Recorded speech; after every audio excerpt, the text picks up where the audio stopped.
Hey super players, video game, welcome back to Big Kid Things. Today, we're jumping into the world of video games. First things first, pick a game you all love.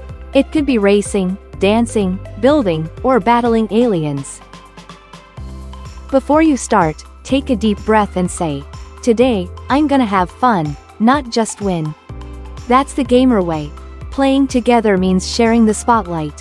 Take turns with the controller, cheer each other on.